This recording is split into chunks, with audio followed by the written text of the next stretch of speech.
Hello grade 10s, we're going to start our next section, 4.3, mixed and entire radicals. So what we're looking at here is the idea that if you have a radical, you can either split them apart or keep them together. So here's just a little example of that. If you have the square root of 16 times 9, you get the square root of 144, which actually equals 12. Or if you keep them apart as two separate radicals, they become root 16, which is 4, and root 9, which is 3, and 4 times 3 is still 12. So we're trying to show you here that whether you split them apart or keep them together, the radical equals the same value. Same goes for if it's a cube root. So here we have the cube root of 8 and the cube root of 27. Means the cube root of 216 actually equals 6. That's because 8 times 27 is 216, and cube root 216 is 6. Or you can keep them split apart. So the cube root of 8 is 2, the cube root of 27 is 3, and 2 times 3 is 6. Now it seems to me that it's easier when they're split apart. That's because the numbers are smaller to work with, and so it's easier to do in your head. So I prefer that way. This is the multiplication property of radicals, and there's a spot for you to fill this in your notes. So you need to say that having the root of AB is the same as having the root of A times the root of B. So again, that's the idea where you can split apart a radical. Now we've already done this kind of idea with perfect squares and perfect cubes, but we haven't done this when there's not perfect squares and cubes. So this is called simplifying. That means I'm going to break down the radical as low as it can go so it's in simplest terms. There's a few different ways of doing this. The first way is that you could take 80 and break it down into a product of its primes using the trees that we did earlier in this year. So 80 is 4 times 20, 4 is 2 times 2, and then 20 is 4 times 5, and 4 is again 2 times 2. So actually the square root of 80 could be rewritten as 2 times 2 times 2 times 2 times 5. So again, there's 4 2's, 1, 2, 3, 4, and a 5. Now when you're removing items from a square root, you can only remove groups of 2. So I see there's a group of 2 there that can be removed, and another group of 2 here that could be removed. So that becomes 2 times 2 with the 5 left under the root, and the 2 times 2 is 4, again with the 5 left under the root. So that is one way of simplifying a root, is again breaking it down into its product of primes. The other option is breaking 80 down into a perfect square. So if you think of your perfect squares, the perfect squares are 4, 9, 16, 25, 36, and they go on. Again, 4 is 2 times 2, 9 is 3 times 3, 16 is 4 times 4, and so on. So if we think about this, okay, what's the biggest perfect square that goes into 80? And that would be 16. So 80 is actually 16 times 5. So that means I can take the square root of 80 and actually say that that is the square root of 16 times 5. And then our multiplication property says that I can break this into two separate roots. So root 16 times root 5. Now the square root of 16 is actually 4.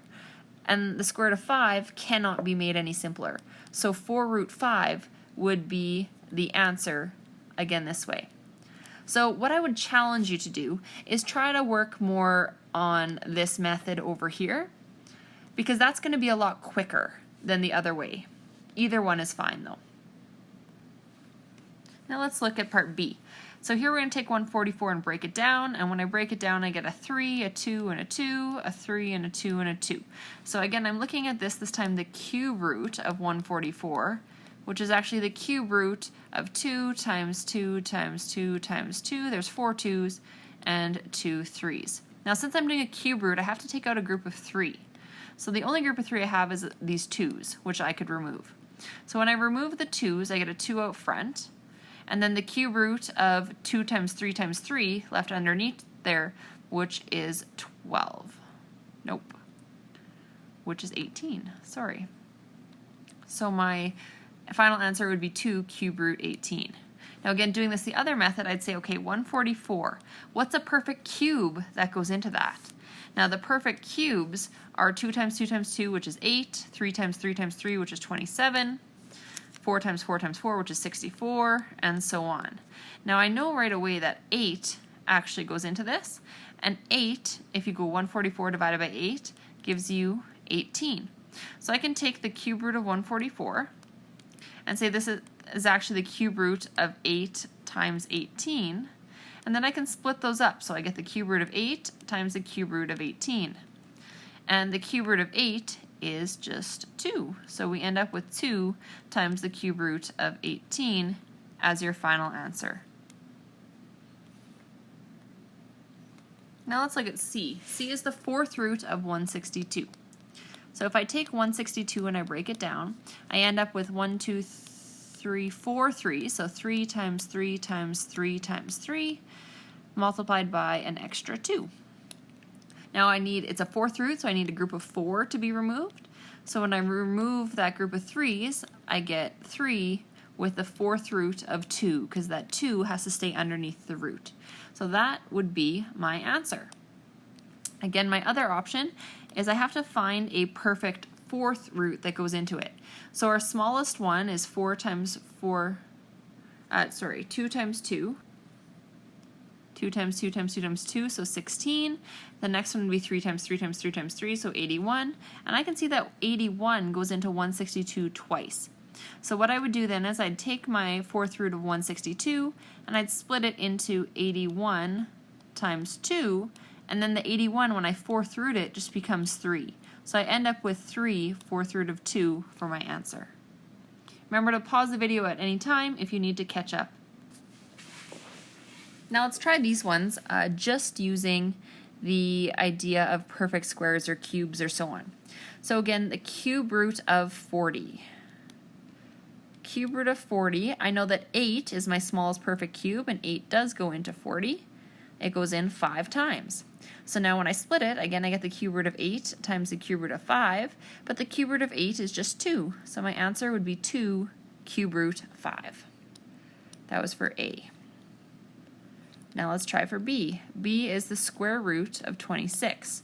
Now 26, okay, what perfect squares go into it? Nope. Does 9 go into it? Nope. Does 16 go into it? Nope. 25? Nope. And then the next one is 36, which is too big.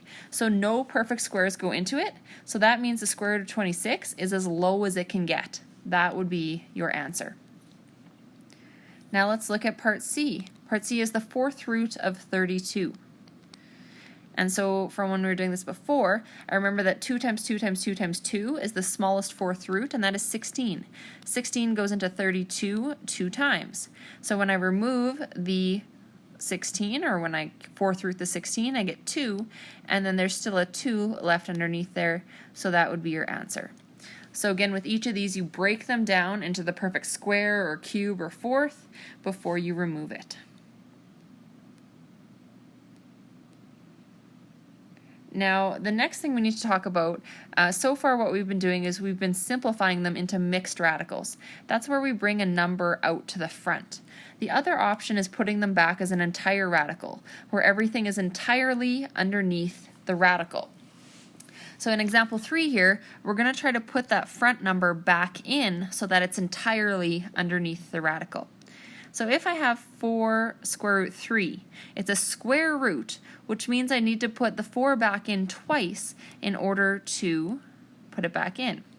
So 4 times 4, which in other words is really doing 4 squared.